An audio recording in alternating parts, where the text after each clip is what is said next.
Tolak kenaikan PPN 12% yang sudah ditandatangani 151.000 orang di dunia maya. Warga juga berunjuk rasa di seberang Istana Merdeka menyampaikan petisi menolak kenaikan PPN 12%.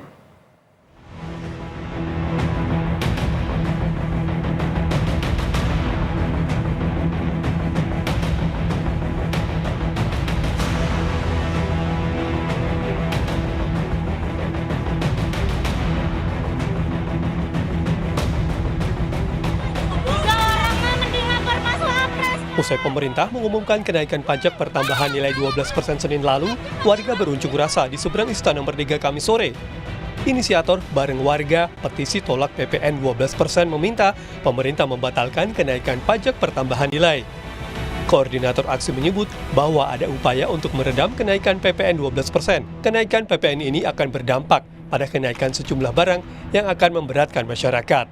Aku pribadi sendiri ya, dari bareng warga ngelihat bahwa memang ada upaya-upaya buat mereduksi kenaikan PPN ini tidak sebegitu hebatnya, dibuat seolah-olah biasa-biasa aja, dibenturkan dengan narasi hanya untuk barang mewah, padahal kita tahu ada yang namanya pajak barang mewah, ya kan? Kenapa PPN yang dinaikin? Itu juga sangat aneh gitu, itu kita nggak dapat jawaban itu apa gitu sih. Harus dibatalkan karena dampaknya sangat luas gitu ya.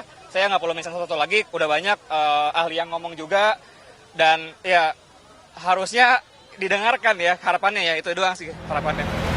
Sebelumnya, petisi tolak kenaikan PPN 12% kencang digulirkan warganet di dunia maya. Kami kutip dari laman change.org, petisi meminta pemerintah membatalkan kenaikan PPN 12% sampai Jumat pukul 13.30 siang telah ditandatangani 153.118 orang. Jumlah ini naik 30% lebih setelah 2 hari sebelumnya petisi ini disuarakan dan ditandatangani 42.000 orang lebih. Anggota DPR Komisi 11 fraksi Gerindra, Wihadi Wiyanto merespons soal kenaikan PPN 12%. Wihadi menambahkan, jangan melihat diksi kenaikan PPN 12% untuk barang mewah, seolah pemerintah menutupinya, atau seolah pemerintah berbohong. Wihadi menekankan kenaikan PPN 12% tak berdampak pada kelas menengah dan hanya pada kelas atas. Jadi jangan melihat seakan-akan diksi ini seakan-akan kita menutup-nutupi. Tidak, kita benar-benar melihat bahwa ini adalah untuk barang-barang yang diimpor memakai barang mewah. Jadi itu jelas permasalahannya. Jadi Ini yang perlu disampaikan, kita tidak perlu ngotot dulu, tidak perlu kita bicara dulu mengenai masalah permasalahan ini seakan-akan kita bohong, gitu kan. Tetapi kita lihat saja nanti.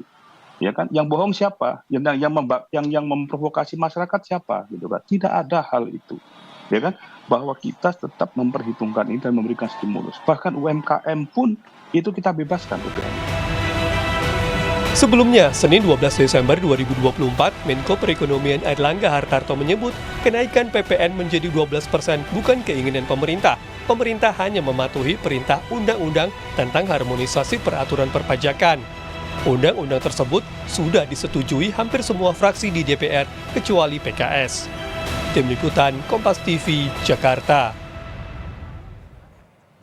Tetap bersama kami, Kompas Petang akan dilanjutkan oleh Tifal Solesa. Ya, Cindy, Ketua Umum Partai Amanat Nasional mengumumkan 3 Menteri Kabinet Presiden Prabowo Gibran jadi pengurus partai. Kini total 9 pengurus PAN duduk